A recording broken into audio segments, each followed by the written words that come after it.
Weddings, conferences, accommodation, restaurants and bars. The Pigeon Point Heritage Park has it all. With approximately 125 acres of coastal lowlands bordered by the Nyland Pool and the Bonaccord Lagoon, the Pigeon Point Heritage Park is regionally and internationally recognized as Tobago's best beach and the home to the famous thatched roof jetty. The Heritage Park is home to the famous Tobago Jazz Experience, which has been hosted there for the last 9 years. We have an exciting show for you this week. I'm Omadara Mills, filling in for Davia Chambers, who's on vacation. And this is Let's Talk Tobago. We have highlights on the THA's budget presentation for the 2016 to 2017 fiscal period, details on Goodwood Secondary School's rehabilitation project, and later we hear about the World Ocean Day Forum. The Tobago House of Assembly has a plan, the Comprehensive Economic Development Plan, CEDP, and it is for all of us. Are you ready to benefit from higher levels of development in Tobago and a higher standard of living? We ready! The priority areas are branding Tobago, clean, green, safe and serene, business development and entrepreneurship. Are you ready? Human capital development. I'm ready. Social development and resilience. I'm ready. Improved infrastructure and utilities. Enhanced safety and security. I'm ready. Environmental sustainability. Tourism. Are you ready? Marine resources and forestry. Are you ready? Good governance and institutional reform. The CEDP is ready. Join us and get on board. Let's travel the island, straight back to my land, even to Thailand.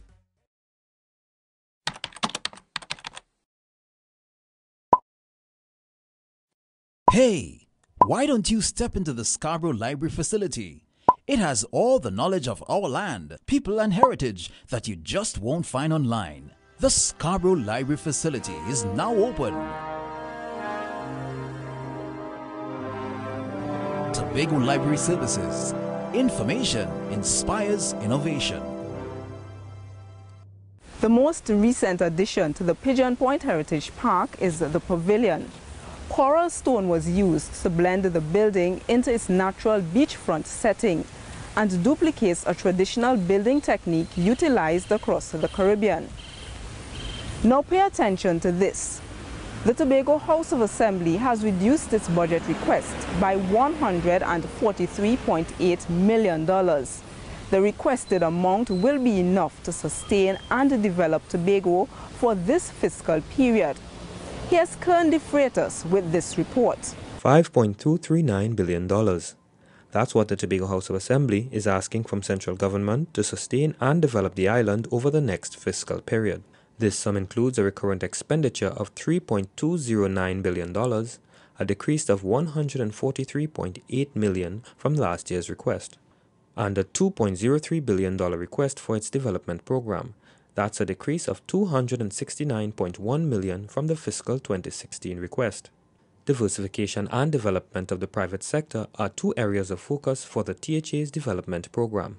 The enterprise development, support for enterprise development, $7 million. A business incubator program, $5 million. The venture capital company, $2 million. And an expansion of the Scarborough Esplanade Phase 2, $41.8 million. Other priority areas include upgrades to the infrastructure and support services in health and education, as well as the revamping of the tourism sector. The development program caters for the construction of Sanctuary Resort, $50 million. Infrastructural works at Pigeon Point, $9.1 million. The upgrade of Manta Lodge, $8.3 million. The restoration work at the Fort King George Heritage Park, $6.5 million, and the construction of Tobago cruise ship berths, $2 million.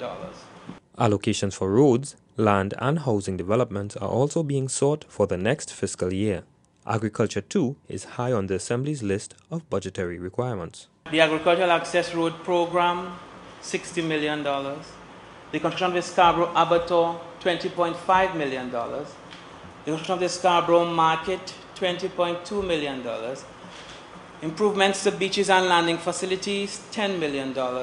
And the development of an agro park or model farm at Friendship Estate, $5 million. There's a separate request for $80.3 million for URP and $54 million for CPEP. In keeping with the 6th schedule of the THA Act 40 of 1996, the Assembly expects to receive funds from government ministries for several projects under their purview. These include construction of a new terminal at the A&R Robinson International Airport, construction of the Old Grange and Roxborough police stations, and the building of a Southwest wastewater treatment plant. I'm Kearney Freitas for Let's Talk Tobago. The Heritage Pavilion building was designed and constructed to host corporate retreats, luncheons, weddings and receptions. You also have the option to use air condition or go for the more environmentally friendly open-air choice. And speaking of the environment, the Chief Secretary Orville London tackles the issue of protecting no man's land as Tobago attempts to increase its room stock level. Here are the details. The proposed Sandals Resort development is still in its initial stages. The site visits, aerial tours and meetings with central government, as well as the Tobago House of Assembly, surround a total of 600 acres of land in southwest Tobago. No Man's Land, one of the estates being explored for development, has been used by the public for years. Chief Secretary Orville London gave the assurance that despite the talks, this area will remain untouched. It had been very clear, it was clear at that point in time, and it is clear at this point in time that no man's land will always be a public space. In addition to that, I want you to bear in mind that most of that area is what is called a Ramsar site. And a Ramsar site is not just national, there are international regulations as to how you treat with a Ramsar site, so that there is no question about protecting the environment and ensuring that nothing is done to damage the environment. A Ramsar site is a wetland considered to be of international importance and is protected by governments. Mr. London says that if anything is to be built, the Sandals team will need to get environmental clearance and other forms of town and country planning approvals, processes that will take a long time. The Chief Secretary says Angostura Holdings had plans for the area more than a decade ago. It took them 3 years. And during those 3 years, they had discussion with the Tobago House of Assembly. I met with them on a number of occasions, their representative.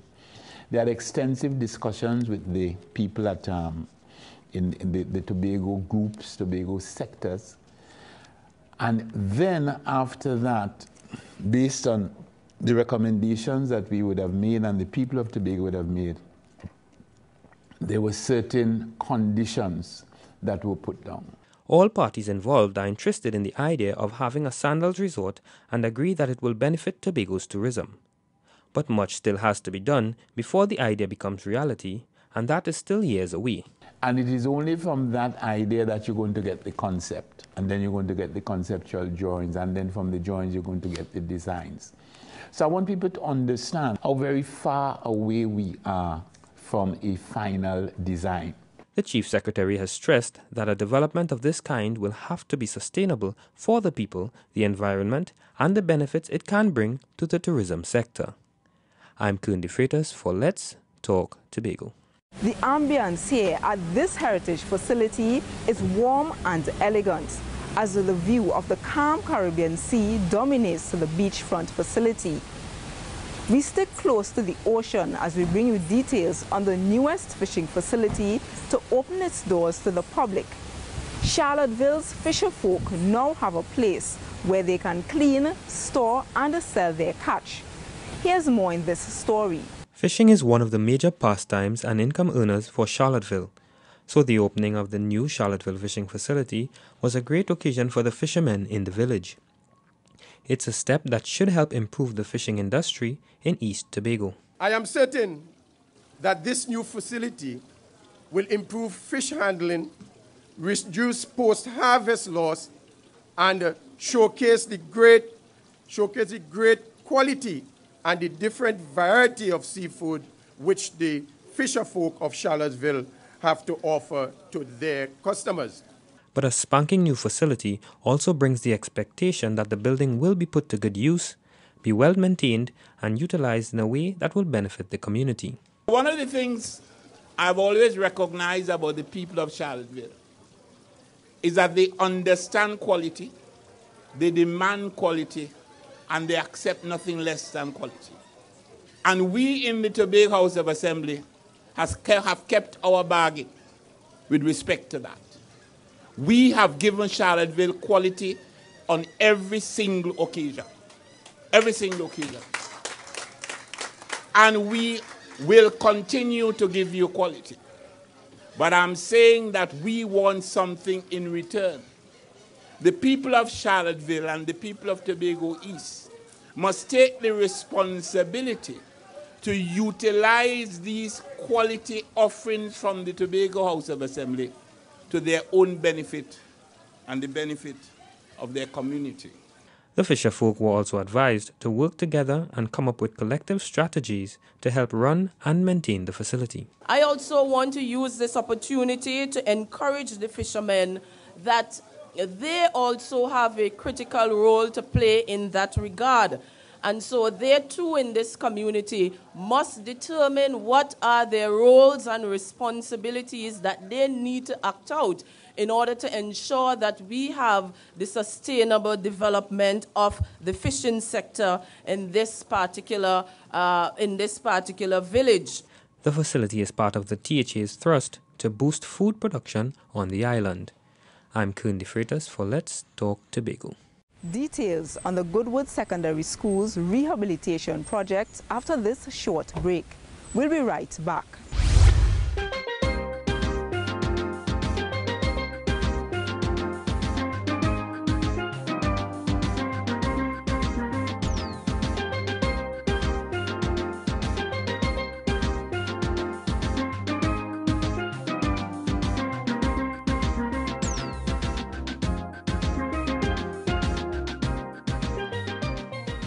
The Pigeon Point Heritage Park received 3 awards for the best all-day-long beach in the world, the best kept nature heritage park, and it is ranked in the world's top 100 beaches. Now, Pigeon Point Heritage Park is not the only boast in this show, as Goodwood Secondary School is taking pride in its wetlands rehabilitation project. The idea started with a consultation with the residents of the area. Here's what happened in this 3-phase initiative. These Goodwood Secondary School students aren't just watering the bushes. They're using their lunchtime to look after the sea grape, coconut, seaside maho, pui, and other species of trees they planted as part of their rehabilitation of the Goodwood-Goldsboro Wetlands project. Many of them enjoy caring for the plants since they understand the importance of preserving their natural environment. I took part in the project to show that as the environment gives to us, we give back and help and make sure the environment is clean and beautiful. The school decided to do this project after consultation with the residents, who pointed out that in decades gone by, the area's abundance of flora and fauna have declined. Well, I saw it as a great venture to give back to my community, seeing that I live right at Pembroke, close to the area. I saw it as an opportunity to give back. They were able to fund the project after they won the Best Proposal category in the Pride of Tobago competition, an initiative of the Division of Community Development and Culture. The group received assistance from the officers of the THA's Department of Natural Resources and the Environment in selecting, planting, and caring for the trees. So the increased number of trees in the area will provide an additional shoreline protection from climate change and hurricanes or storms or whatever. So it provides additional storm buffer for the community. And they say that it's in itself, wetlands act like sponges, right, where they absorb a lot of water and then release it over time. So if we could produce, rehabilitate the wetland, then that will reduce the effects of flooding. It's a 3-phase initiative. The first phase, which is already done, involved planting the trees. Phase 2 involves crown lifting, which is strategically cutting the lower branches of trees in the middle of the mangrove to increase visibility to the shoreline and provide security for visitors and residents. The third phase is the awareness campaign, the posting of information signs about the vegetation in the area. I'm Kearney Freitas for Let's Talk Tobago. Can you picture yourself living here at Pigeon Point? While you can't stay permanently, it is possible to spend the night at the property's bungalow, which is minutes from the clear waters of the beach. There's 3 air-conditioned bedrooms, a full kitchen, living and dining areas, and lots of outdoor space. Living on the island is good, but saying I do here is even better. And there's a variety of gorgeous locations to have the perfect wedding. And speaking of weddings, a UK-based luxury and bridal magazine visited the island for a series of photo shoots. They collaborated with the local service providers, who are all members of the Tobago Bridal Association. Here's more. Whether it's on the beach, a garden, or a banquet hall, you can capture the picture-perfect moment on your wedding day right here in Tobago. And that's just what Affinity, a UK-based luxury and bridal magazine, did. An Affinity team visited the island for a series of photo shoots at locations such as Pigeon Point Heritage Park and Fort King George. Well, I think just that. I think the magazine would have allowed for Tobago to be promoted internationally. From that, we hope to garner more destination weddings, have people attracted to the range of beautiful venues that Tobago has to offer. So I think that we will see, coming out of the UK, an increase in some destination weddings. Getting those shots required collaboration with a local group of goods and service providers who are members of the Tobago Bridal Association. The association has close to 20 members, including hoteliers, restaurant owners, florists, photographers, cake decorators, bar service and tour operators. We have seen a lot more collaboration among service providers, and we have seen, and just that alone, we have seen a lot of benefits in allowing just people being more comfortable, people becoming more knowledgeable even internally of what services, what products, what are available on the island. The Tobago Bridal Association was started in 2012 out of an initiative from the Division of Tourism and Transportation to promote the island as a wedding destination. The division has also made it possible for the association members to attend wedding trade shows, which will help improve the quality of services provided for events. I think that the Tobago Bridal Association, we have a mandate to raise the standards of service provided in Tobago. The only thing that it will do is allow us to continue to work towards raising those best practices, having everybody be operating at the same level, same playing field, but basically to function at industry standards. Tobago Bridal Association members are not just service providers. They've also received training in contract management and developing a strong social media presence. I'm Crystal George for Let's Talk Tobago. The park opens from 9 a.m. to 5 p.m. and there are shops for crafts, souvenirs and beach accessories, as well as complimentary Wi-Fi. Let's take your attention away from the beach facilities for 1 minute and direct it to the ocean. Healthy Oceans, Healthy Planet. This was the theme used for World Oceans Day. Why should we care? Here's this story from Crystal George. But the story is nothing wrong with engaging in exciting outdoor activities on the beach, you know. But when you drop plastics in the oceans and on the beachfront, it affects over 600 marine animals. The ocean is the heart of the planet. It feeds billions of people, regulates the climate, and produces oxygen. That's why it's important to keep our oceans clean. So this year, for the World Oceans Day, the theme was Healthy Oceans, Healthy Planet. This year, special emphasis is being placed on putting a stop to plastic pollution. Tobago also celebrated with a workshop facilitated by the Division of Agriculture, Marine Affairs, Marketing and the Environment. There's the debris that the birds also ingest. There was a study that was done on albatross, and 40% of the albatross chicks had died. Chicks that barely eating anything, that the adults bring food for them, 40% had died from plastic ingestion. Plastics also pollute our waterways for a very long time, since they degrade very slowly. There are also health impacts for humans. Plastics can affect your reproduction, males and females. Okay? It could cause cancer, all sorts of things. For the boys, it blocks testosterone. The division wants to ensure the health and safety of our communities and future generations. So they're asking the public to care for the ocean as it cares for us. We can do this by being more responsible with how we dispose of our refuse. I'm Crystal George for Let's Talk Tobago. Coming up, details on the Chief Secretary's Charity Golf Tournament. Don't move, we'll be right back. The Tobago House of Assembly has a plan, the Comprehensive Economic Development Plan, CEDP, and it is for all of us. Are you ready to benefit from higher levels of development in Tobago and a higher standard of living? We ready!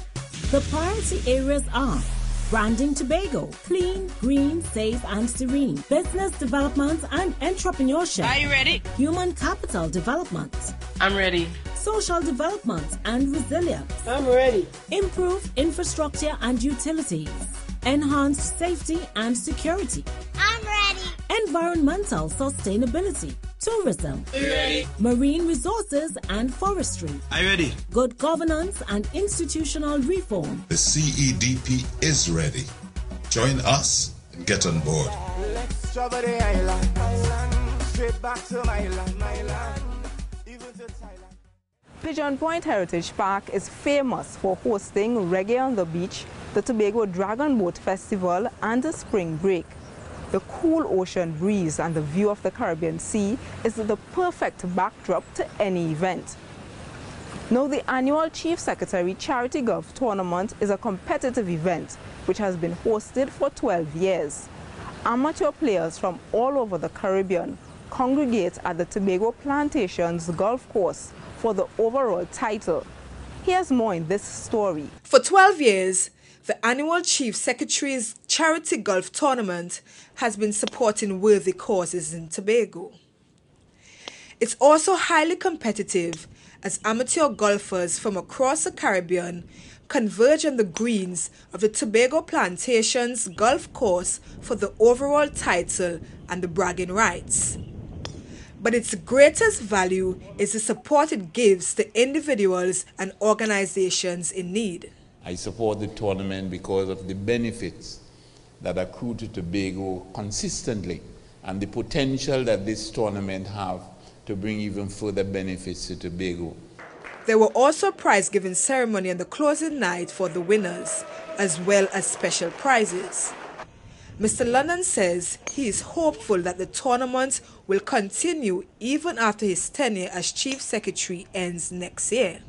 I am certain that any right-thinking Chief Secretary in the future will ensure that the Tobago House of Assembly continues to support it so that Tobagonians and Tobago and the country at large will continue to benefit from it. The Chief Secretary says events like these are also important for the ability to bring people together and working for a cause. And I always say if the country is to be unified or to be even more unified, it's not the politicians that are going to do it, it's the people. And you do it by activities like this, where we can come and sit and mingle and talk and argue and discuss, and at the end of the year, out of the day, leave here feeling better about ourselves, about each other, about our islands and about our country. And I think this tournament is contributing significantly to that. I'm Crystal George for Let's Talk Tobago. Movie and Family Night is an event that was recently introduced at the park. It's hosted on the grassy side of the beach and is free admission for children under the age of 12. Now, last weekend, the excitement of the Dragon Boat Festival dominated the Pigeon Point waters. Despite the unpredictable weather, 2 of the Tobago teams were victorious. Julia James has this report. Despite the rainy weather, Tobago teams Oceanos and Aquaforce celebrated major victories at the Tobago Dragon Boat Festival. Aquaforce's women cupped first place in the 500-meter endurance race, beating out veteran team Aquaholics from Trinidad. Our female team, they was in a little rest for like 2 years, and this is their first competition back, and they came out a bang. They beat the big team from Trinidad, so now the females, our females is the biggest female team in the country right now, so that's something to celebrate. There was a slight wind, but we are accustomed training here, so we are used to the conditions, whether it's rainy or sunny, so I guess that probably gave us a slight edge. The team that was just hoping to better their time at the event did more than that. Oceanos synchronized the strides in the water, pushed them to the finish line in the Premier Open Division A final. Again, they edged out the dominant Aquaholics for the title. Aquaholics was second and Aquaforce third. For us, it was just to run our own race. I mean, this is our waters. We have to say we train this about 4 times for the week. We know every corner of this water. Because of the change of weather, it was a little challenging, but you know what, as they say, run your own race, and it was really nice. Although Aquaholics lost the Premier Open Division A title they held for the past 5 years, the team had the biggest medal haul at the event. They triumphed in the mixed and open 500-meter categories, as well as the Premier Female and mixed 200-meter divisions. The festival also had an element of fun, the Tobago Coal Pot Race, where Tobago teams paddle against each other for nothing more than bragging rights and an empty coal pot. The Tobago Dragon Boat Festival also featured the lion and dragon dances, the symbolic painting of the dragon's eye, and of course, the team chants.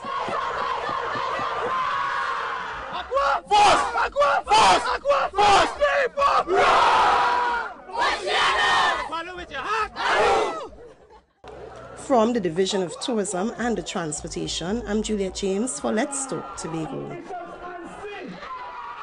Do you practice home gardening? Do you plant? That's this week's question. It's Have Your Say time. And here are the responses a few of you gave to us. Well, at present, yes, I do practice home gardening. I'm doing cassava, sweet pepper, flavor peppers, at least for now. Yes, we have celery, parsley, and other seasonings. Yes, I do. I do plant little cassava, cucumbers, and also tomatoes. Yeah, well, I just plant a little pumpkin, cucumber, little sweet pepper. Yeah, okra, tomatoes, and hot pepper. Plantain, banana, chive, lettuce, a little cucumber, pumpkin. Well, you know, little home things now. Yes, I do. Cucumber, plantain. I do my little kitchen garden for myself. Little things like pimentos and tomatoes and cabbage. You know, little things I can find, you know, expensive. I do it at home for myself. We close another edition of Let's Talk Tobago. And as always, we thank you for watching. Please email us your comments or queries about the program. And be sure to visit our website, like us on Facebook, and subscribe to our YouTube channel. From our house to yours, I'm Omadara Mills, along with the Department of Information, Office of the Chief Secretary, Tobago House of Assembly, wishing you a safe and productive week.